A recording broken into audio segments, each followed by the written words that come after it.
What's up, everybody? How you doing out there? Got a guest today that I've been a fan of for quite some time, and one of the first drummers I was regularly checking out when I first moved to New York, and that would be Cliff Almond. The gig I'm referencing was when he was playing with Wayne Krantz at the infamous 55 Bar in the West Village. And not only is that venue still there and still hosting music, but Wayne Krantz is still doing his thing there after all these years, which is super cool. But Cliff and I were able to talk about the loose parameters of the Wayne Krantz gig and some of the improvisational framework, his work with Michel Camilo, and the amazing story of how Dave Weckl recommended him for that gig, his musical family and musical upbringing, as well as the jingle scene in San Diego and other high-pressure analog live recording sessions with big bands. Just crazy stories of a seemingly bygone time. Also of note is the increasing New York chaotic ambience and uber-cranked band practicing near us towards the tail end of the interview, so you might hear a little bit of that. But hey, that's New York, right? Also be on the lookout for Cliff's new lessons-based, subscription-based website he'll be rolling out in early 2019. Shout out to my sponsor, New Orleans Record Press. If you're looking at putting out vinyl for your project, go on over to NewOrleansRecordPress.com to check out their real-time quote generator. Get info on record pressing variants in 180 gram, 150 gram, as well as 12 and 7-inch records. Plus packaging, mastering, lacquer cutting, electroplating, and even assistance in design if need be. So check them out, and that's NewOrleansRecordPress.com. Crash Bang Boom Podcast is available on my SoundCloud as well as iTunes Podcast, my YouTube page, Stitcher, and more. Also check out my Instagram and Facebook pages and give me a like or a subscription or a glowing review. Something nice like that. It'd be greatly appreciated. Also of note, next Monday, be on the lookout for my episode that I did with fellow Wayne Krantz alumni and outrageously talented multi-instrumentalist Nate Wood. Dude is such a fascinating player and had a great time talking to him, so I look forward to y'all checking out that episode. Between Cliff and Nate Wood, I'm talking to some of my favorite New York drummers, you know? Now I just got to get JoJo Mayer, Nate Smith, and Mark Giuliano up in here. Anyways, here we go, y'all. Cliff Almond, Crash Bang Boom. Crowds go mad with joy.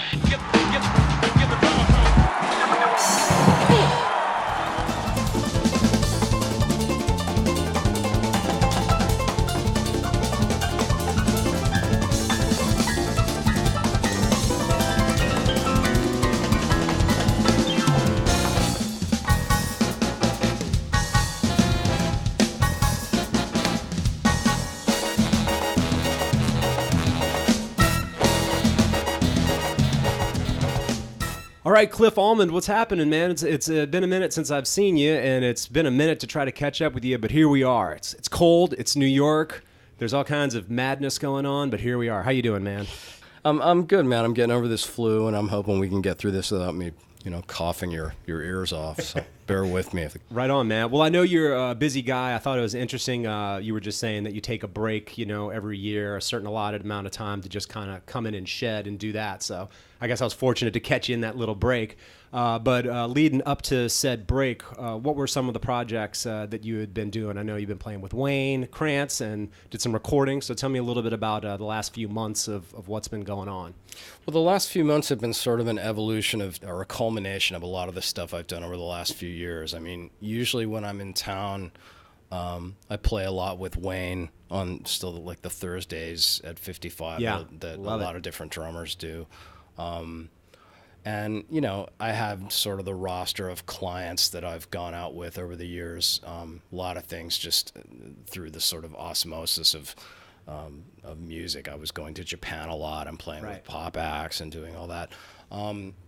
About a year ago, I decided that I wanted to start kind of scaling back that stuff, the touring end of it, because the traveling and the flying and the security has gotten so much more difficult than it used to be, and a lot more taxing, and just lots of different reasons, and I've been doing it for 20-30 years, and so I kind of got sick of it. So I'm leading up to what I was doing the last few months, but as a result, like some of the more steady people that I play with over the years in town, now that I'm here more, I'm doing more things with them. I'm still doing a lot of stuff at 55. I play a lot with Jim Riddle, who's a piano player, who has lots of different great guys. And I mean, my thing at this point is I like to be in town just kind of on the scene, especially when I'm in the midst of what we were talking about before, which is going through a period once a year where I just only focus on the drums for a little while to just try to change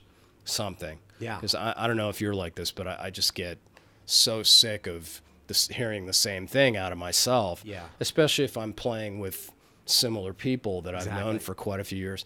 I mean, it's great that you get a dialogue with these people, but you still want it to be exciting and eloquent at the same time, which has to be a proper combination of sort of energy and intellect there. Sure. So usually when I'm in the midst of this practice thing, I try to bring new ideas to that and blah, blah, blah. As far as what I've been doing, as I said, Krantz, Jim Riddle, I just did a couple of things with Bill O'Connell and Lincoln Goines. Some Michel Camilo stuff? Yeah, I did a record with Michel Camilo over the summer. Years ago, he did a big band record, and he did another one over the summer. Wow. So did that. That was in July. Did a couple of spot hits over the summer with Reza Bazi, who's a great guitar player. Oh, and then I did a week of teaching in Taiwan, master class thing, that some stuff for Yamaha. Oh, cool. Just sort of on the scene. It's kind of just a manifestation of the stuff that I've been doing for years. Yeah. Just I'm trying to focus on staying more in town these days, which is, there's a little bit of a sort of a trade-off there, but it's good. It's helping my mind to play.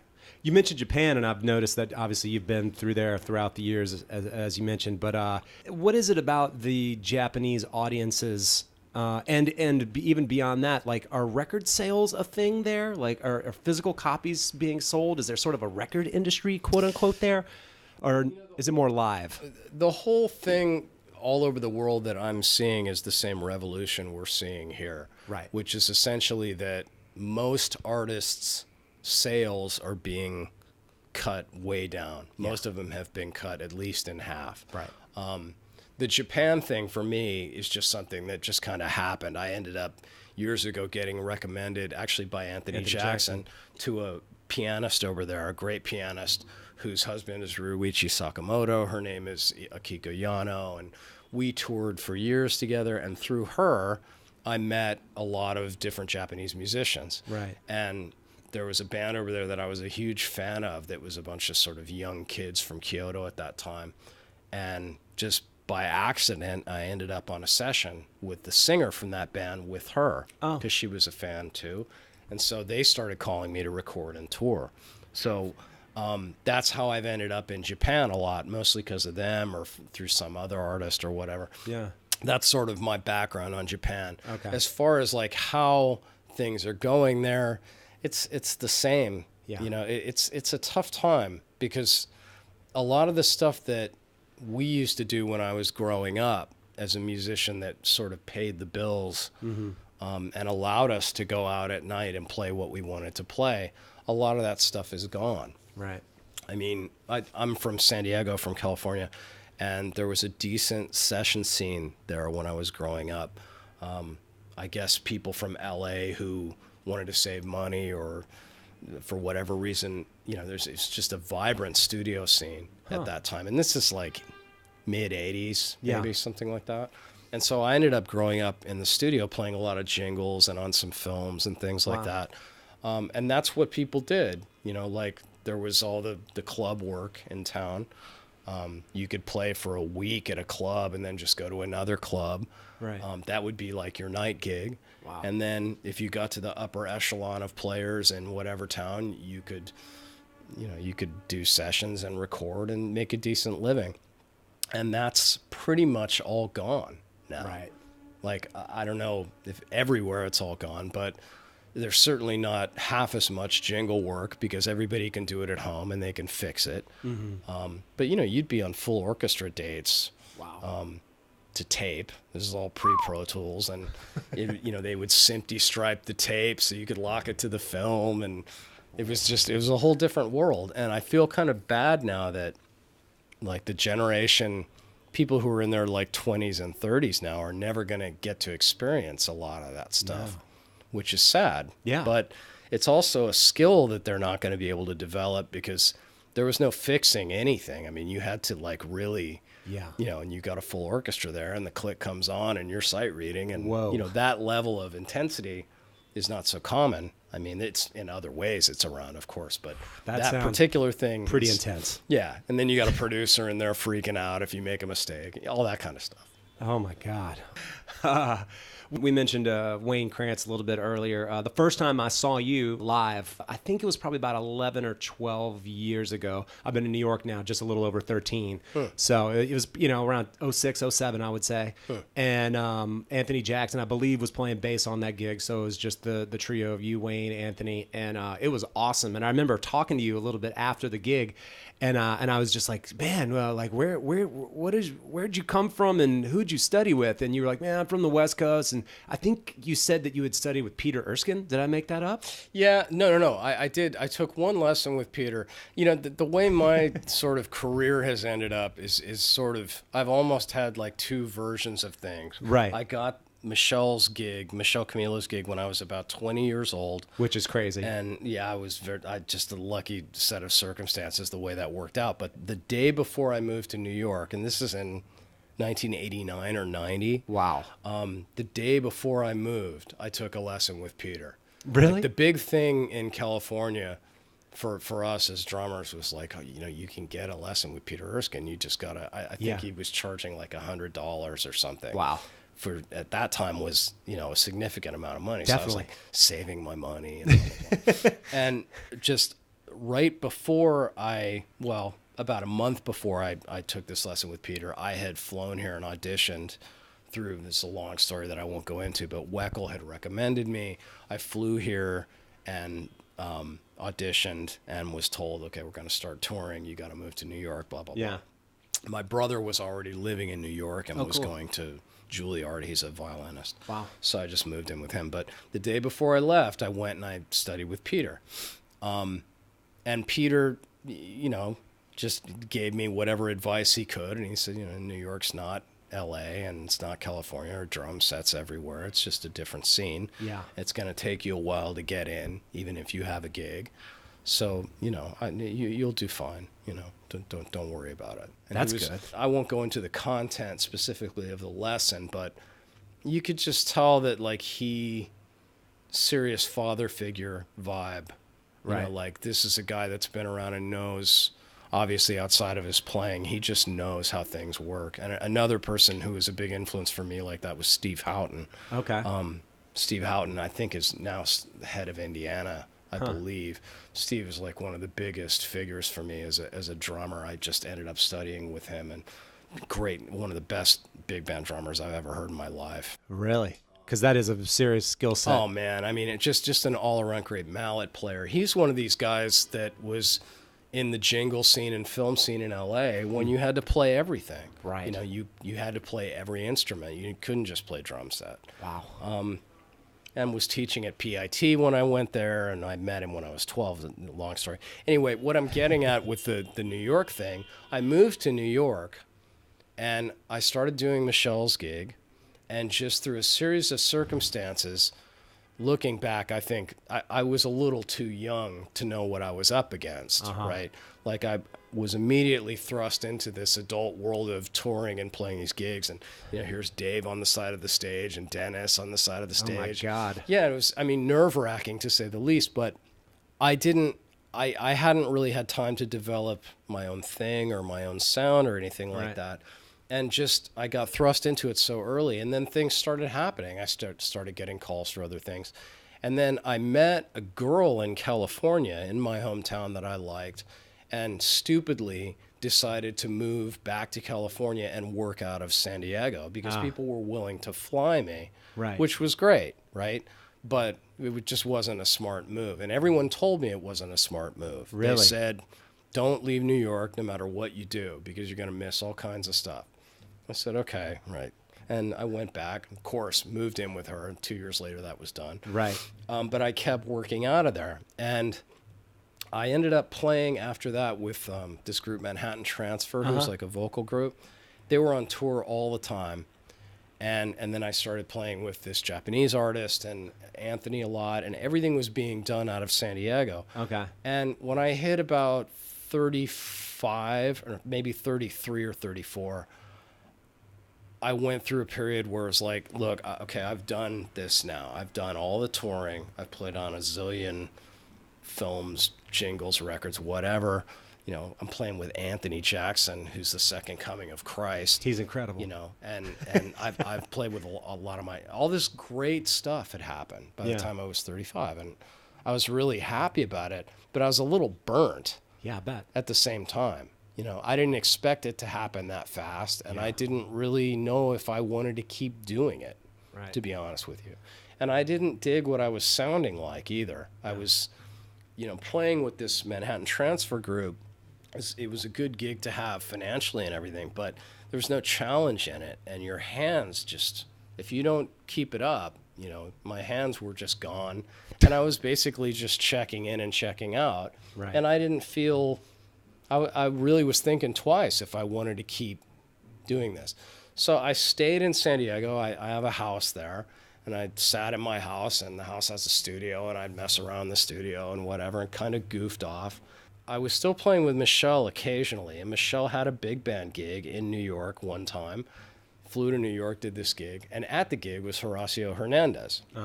Who was just there hanging out. And he was in the midst of, like, his really big, you know, he was still on the way up.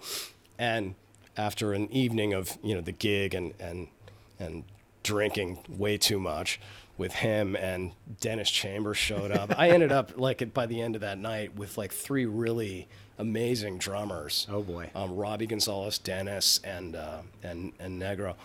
In one of those horse carts that go around Central Park. Are you serious? I'm dead serious. It was like 2 o'clock in the morning because Dennis was here playing with Santana. And so, you know, we just all ended up meeting up, and we're all drinking.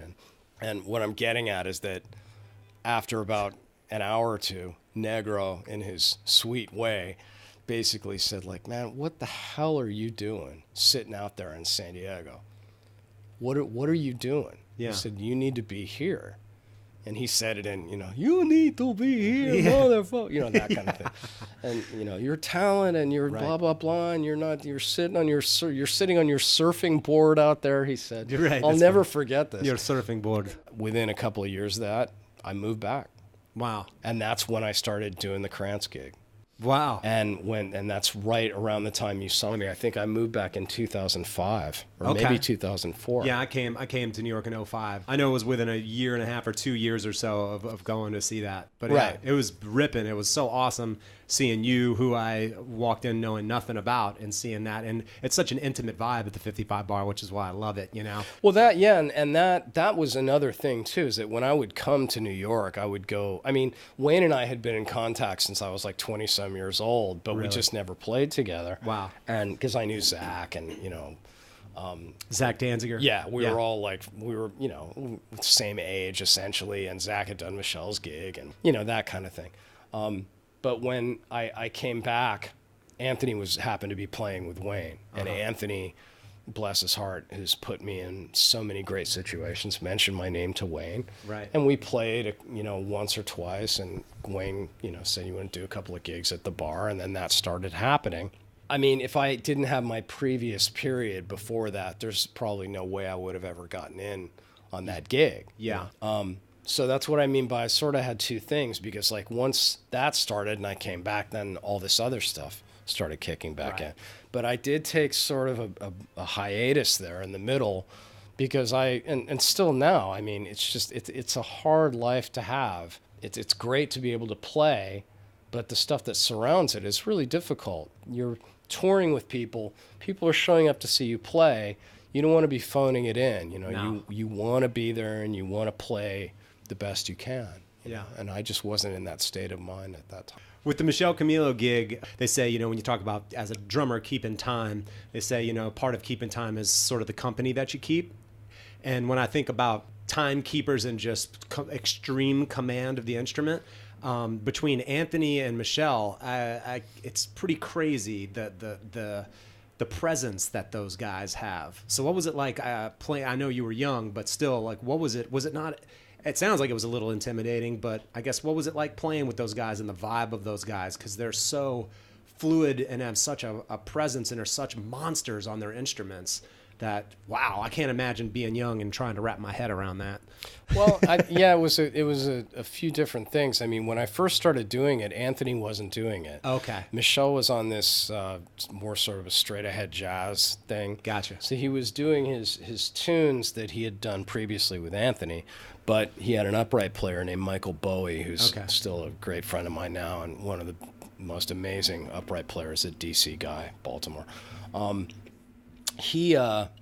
Mike was playing bass, and I was like this naive little kid, and Mike sort of took me under his wing. And Mike had the strength, obviously, to hang with that gig, and Michel too. But it wasn't so much like the intensity of those guys that messed me up. I remember this specifically. What really messed me up is that I got the audition. They said, we're going to do these tunes. And one of them was a tune called Crossroads, I think, which is a really bright swing tune, like up-tempo. Yeah. And it's a blues, but, again, like my background is not straight-ahead jazz, but I knew I needed to get it together. And that was the market he was going for. So as soon as that was the first tune we played, we start playing it. And the first thing that shocked me, which shouldn't have, is we played the head was smooth. I practiced my ass off. We get to the solo section, and these guys are not doing anything close to what's on the record. Oh. Like they just went left.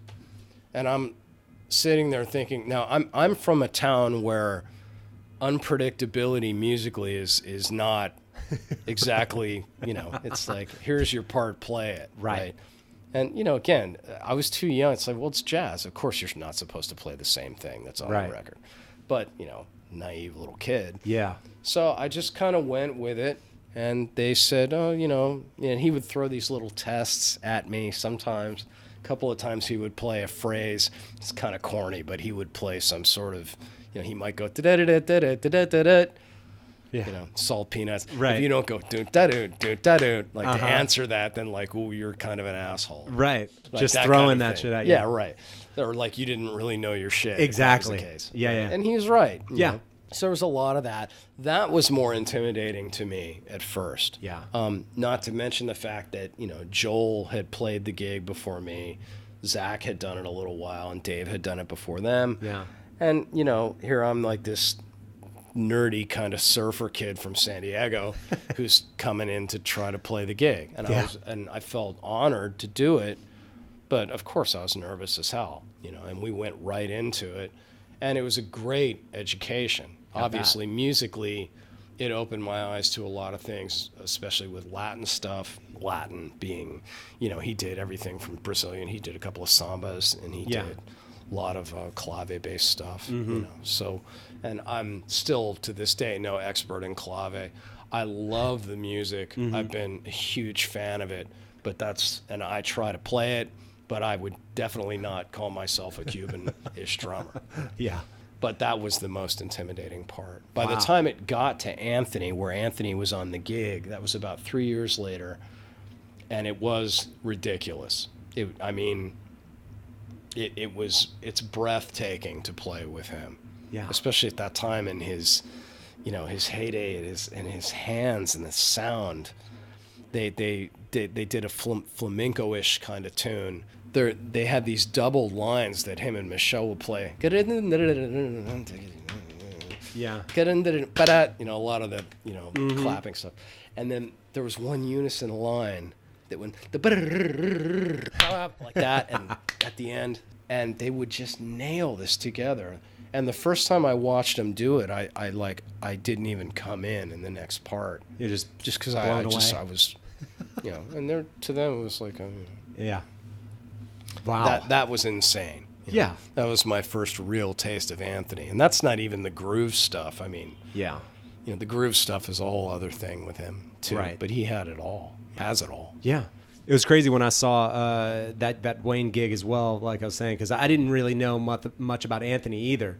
So I was witnessing all three of you and just kind of being super blown away by Anthony's playing and just the general interaction. And one of the things I guess a question about the Wayne gig that I had was, from a spectator perspective, it seems as though there's a good bit of improvising, and at times are those songs, quote unquote songs, is there a head, or is it more like a dynamic thing? You know what I'm saying? Like when you're playing those songs, what is the process of doing those live? Because sometimes I'm like, are they jamming and it's just improv? Like even what appears to be like maybe something of a head is more or less is still improv. Yeah, the brilliance of that gig is the concept that, to me, I mean, outside of his playing, the concept that he's come up with is pretty brilliant. There are heads, there are sections, so right. He'll call a tune, and he'll have the head, the A and the B written out, right?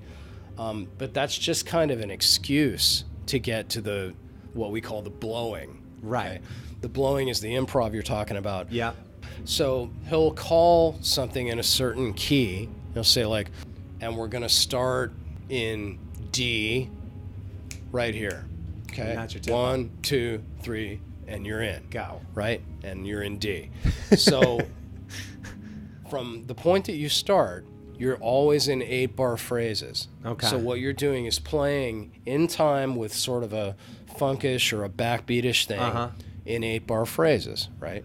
And that just starts to do something, right? If everybody's chemically together, something starts to happen. And it's one of the most intellectually challenging things I've experienced. I bet. Because it takes the chops and all that, but it addresses the bigger thing of music, which is collective improvisation. Yeah. And essentially composition on the spot. Right.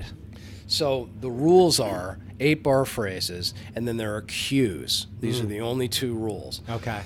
There are about 5 or 6 cues. Yeah, because I've seen the cues and I didn't know what they were. That's okay. Well, the simple cues. One is up, one is way up, the other one is down, the other one is way down, and the next one is shh. Okay, but it's dynamic cues. Shh is a dynamic cue. The rest are tempos. Oh, really? Yeah. Oh, wow. Right. Oh, So, I thought like, they were all dynamic. No, they're not all dynamic. Interesting. And there's a new one, not new, but he uses this other one. He just says different. When he gives this cue, it's at the end of, whenever you get to the end of the 8-bar phrase is when you do the cue. Yeah. So usually you're playing an 8-bar, which means you have to know where you are Yeah. all the time in the phrase. Yeah. At the end of the 8-bar phrase, you do whatever cue he gave. Wow. So if you're playing a groove and something's happening and some color is starting to form, in the middle he'll turn around and he'll go down, right? And you'll be playing, that means you finish the 8-bar phrase and then you drop the tempo down. And it's not fixed. So it means that you have about a beat for everyone to lock in. And if you do it enough, it works. So he'll do it for that. He'll do it for way down, which means like slow way down. Way back. Or up or way up. Right? Wow. And then the shush thing means quiet. Yeah. So like, you bring that way down. Different just means that we've been playing the same thing for too long, and let's anything different, just do it. Wow. So, I mean, essentially, it's enough of a framework to keep things interesting. But you can do a lot of searching. I mean, there are nights where we're doing a lot of searching and stuff. Like, there will be moments where it's great, and there are other nights when it's just like magic and all this great stuff happens. Yeah. And the brilliance of it is that you can't do that by planning it. No, you can't. So he's constructed a loose enough framework, eloquently enough. Yeah. Depending on the level of the guys. I mean, he used the guys that he uses. I personally think that the bass player is like really the star of that show. Yeah. I've always felt that because Splitting the difference between you and Wayne kind of going apeshit exactly at times. That and just the fact that harmonically what he does is so on another level, and it's also he almost never repeats himself, which is just astounding to me. Yeah. And it takes a bass player that can't play too much and can't can't play too little. Yeah. Now the whole pedal thing is involved. There's all kinds of elements. Yeah. So it's a very unique and by far the most challenging gig I think I've done. Wow.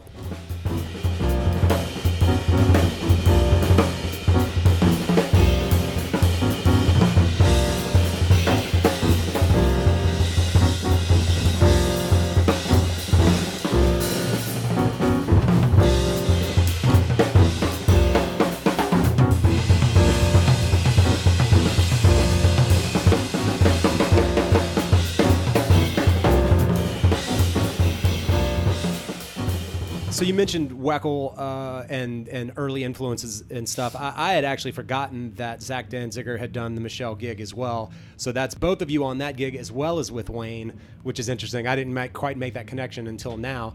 But from my understanding, Zach as well was a big Dave Weckl fan. And I know just from listening to interviews and stuff with you that you were, because when I think back, and of course this is a different time, and I talk about this a lot, especially with young drummers who only know the internet age and instantaneous information. Some of the early instructional videos, VHS tapes that I had, like Weckl was kind of in that first crop, I feel like, of the DCI instructional videos. So what was it about his playing that attracted you towards it? And what did it seem? Did you have enough of a foundation to where you thought that seems feasible? I can figure this out, Because for me, it was pretty abstract at times. Well, yeah, it was certainly not. I mean, the thing that struck me the first time I heard him, and I can't remember if it was with Michel or with the Electric Band. But you saw him live. That was the... No, that was not the first time. Okay. I did not. In fact, I was in music school, and the Electric Band was playing at the Palace in L.A. Okay. And I remember on weekends, I used to drive back to San Diego. I had a gig on weekends. And this one night, my roommate said, like, hey, Chick Corea Electric Band is playing here, and there's this drummer that everyone's talking about that's playing the gig, and, you should come. And I said, I have a gig, right? So I went and I did my gig. The next Monday morning, when I got back to school, everyone's jaw was on the floor, and everyone was just saying, like, I've never heard anything like this guy. Wow. At that time, they said, like, that's all anyone would talk about for a week was, like, how did he get this, and how did he do, one guy said, like, oh, I knew this guy in Connecticut that said that Dave would just practice 24 hours a day, and, it just like this huge the thing, mystique was right? growing. And I still hadn't heard him. Oh my God. At that time. And so then somebody played me Michel stuff and Chick stuff, and I just went, Jesus Christ. If there was a sound that I've always heard in my head that I wanted to have, that's it. Really? Everything was super clean. It was super smooth. He could nail things with a click track at that time better than anyone had done up to that point. It was... and he got bashed later for people for being, too much this or too with the click or too whatever it was. Yeah. I never bought any of that, but yeah. he really, at that time, he had all the electronics together, and he had all this stuff together that it would just all culminated into this unbelievable package. Yeah. And I just decided, I think I was almost through with school at that point. And my family's all musicians. And right. I knew that if I wanted to be serious about this, I was going to have to spend some serious time practicing. Yeah. So I basically got out of school and moved back to San Diego. And I did a lot of homework on Dave. And I found out what he had done. And that was the sound that I heard in my head. Yeah. So I worked on a lot of the same stuff. And at that time, that was like, everybody was setting up like Dave. And yeah. Then I started hearing little things. Oh, this is this guy in New York who's 17 years old who can play all of Dave's stuff, and he's playing with Michel Camilo, and it was Zach. It was Zach right? Danziger, and but I hadn't met him. Right. Then I got Michel's gig, came here, and then Zach and I met, and and we talked about all the stuff, and all the same stuff, we had the same influences, and then Gary Novak came along, and then all three of us kind of knew each other. It's just how that kind of worked out. Yeah. But Dave's thing at that time was just like it hit everybody so hard that you couldn't ignore it, and everybody, and again, it was a blessing and a curse for me because, I could play a lot of his stuff, not as good. Yeah, but I could play a lot of stuff. I end up on one of his gigs, basically. Right. but I hadn't had enough time to develop your own thing. whatever my own thing was going to be, Yeah. And so that's just, I mean, blessing and a curse. I mean, it's great. But I don't know if I do it the same way at this point. Well, for those listening who don't know how the Dave Weckl thing, again, going back or in acknowledging the sort of, internet age in which we live, it's pretty remarkable that you ended up getting that gig from mailing in a cassette tape to Dave Weckl, who then recommended you for it, right? Well, that's sort of what happened. I mean, there are conflicting stories. Long story short. But to set the record straight, Dave, once I heard him play, he had that Music -1 package. That's out, right. Contemporary drummer. Contemporary drummer +1 or whatever. And I saw he was doing a clinic in San Diego, so I went to the sound check of the clinic, right, having that entire package completely memorized because that's all I'd done forever. Really? Wow, that's crazy. And I just sat there at the clinic and introduced myself to. Oh no! Before that, I had seen the Electric Band play. Yeah. And I sent Dave a letter. Okay. Right, like a handwritten letter. This Yep. is pre-email, and he actually responded. Right, which and is I wild. cannot believe to this day. I mean, Do you still have the letter? yeah, it's at my parents' house somewhere, but Better frame it. I need to frame it. I mean, but I swear to God, I could not believe that this guy did that. That's amazing. I mean, especially at the time, he was like the biggest, and he actually took the time to do that. That says a lot. This is like the Peter thing we were talking about. Yeah. There are guys that got character, and there are guys that don't. And Dave obviously knew what it was like to try to get in. Yeah. But he didn't know. He'd never heard me at that time, but he wrote anyway. Yeah. Went to his clinic, and then hoping for a chance to just play in front of him, right? And at some point, he handed me the sticks and said, "Go play so I can listen in the front." And There was a crowd there and everything? No, it was the sound check. Oh, the sound check. I went early. Got you. Right. And went up, and he had a little Fostex 4-track sitting there with the thing on it, and I pressed play, and I started playing along with it like an egotistical, God, I can't even believe, thinking back, how ridiculous that was, how ballsy that was. 100%. But I was dying to get out of San Diego. Yeah. I was dying to stop playing casuals and wedding gigs and clubs, and it was just a town that just was. I mean, everybody was there. There were some great players, but there was no future there. And he got done and goes, "Sounds good." And that was it. Wow. And then 2 weeks later, I'm asleep in my room at my mom's house, and my mom wakes me up and says, "Dave Weckl's on the phone."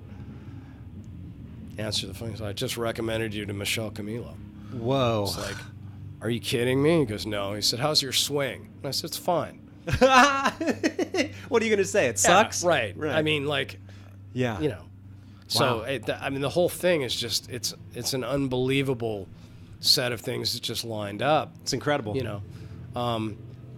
It's funny. I did another podcast, and I told this story. I actually didn't do the podcast. They were talking about me on a podcast, and this guy said something about, poor Dave Weckl, now he's going to get emails from everybody begging him for a gig. Seriously. But that's not, this is a different time. Yeah. And, I'm sure he gets that all the time anyway. Like sure. most drummers probably get a lot of that. Right. So.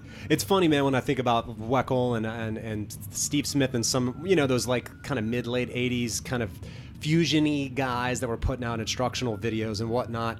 I think like Weckl was one of the first guys that I became aware of, but around the same time I also heard Billy Cobham, so I was kind of getting into that first era of those fusion drummers with Billy Cobham, and even if it was like Phil Collins with Genesis and some of that proggy fusion-y stuff that was happening, and I got super into that, because I also really dug kind of the crazy music that they were doing as well. Whereas sometimes with Dave, it was like sometimes a little cheesy, I felt at times. So for my young kind of like rock metal mind, I was like lean toward the crazy stuff, you know? But I could always appreciate Dave's ability to be super articulate and explain in detail everything that he had done. And I felt like of those instructional videos, he was kind of the one guy that could really very specifically explain exactly what he had done. And it was crazy because he was doing a lot of shit. Yeah. You know, so it's like you realize how analytical he would have had to have been to then articulate that. So I was always kind of fascinated by him, you know. Dave is not suffering from a lack of intelligence by any... Clearly. And you know, when you consider that, I think when he started doing Chick's gig and Michel's gig, he was probably 23, 24. Wow. I think that's when he was kind of coming on the scene in New York. Whoa, that's crazy. You know, I mean, Dave, this is one of those things, like, I mean, I love Dave to death, and every time I see him, like, we have this sort of brotherly kind of relationship, and I owe him my entire life. I know, basically, it's crazy. You know? But I still, like, rib him all the time. And, yeah. You know, but Dave, like, he's a real unique personality type in terms of like him and I were similar in that we knew for some reason what we wanted, and it just, and you know, I'm from a musical family. I don't believe Dave is. Wow. Boy, we're certainly in I know, New we're York getting all here. the We're getting ambience all the, between all the New York. We got a death metal band upstairs. That's We got right. sirens outside. That's right. It's a New York experience. Come to New York, kids. Jesus. It's blazing. There might be a building on fire nearby. Probably is. It might be this one. You know, Dave, I think that might have been like one of the things that him and I kind of bonded about, is that like he somehow, like when I spoke to him and had questions for him, he seemed to pick up on the fact that I was serious. You know, I was intentionally trying not to ask him, you know, like, what kind of heads do you use? Or, Yeah. You know, I was trying to ask him legit questions about things, and you know, he was very receptive. He was never, I mean, to think like what the way he could have been. For sure. I mean, he was just so nice. He couldn't have been nicer. Yeah. And you know, I owe him everything, basically. Wow. Crazy. Well, man, I know you have the website up. I was telling you earlier, there was a lesson, an audio lesson that I had downloaded that came with a PDF of it, of some like linear fills and stuff with a halftime thing. And it took me a while to get used to that, partially just because I think part of the challenge in it is, if you're playing 16th notes or 32nd notes or whatever it is, playing them on voicings that you wouldn't otherwise do it, and hearing things that kind of sound like they're going over a bar line, etc.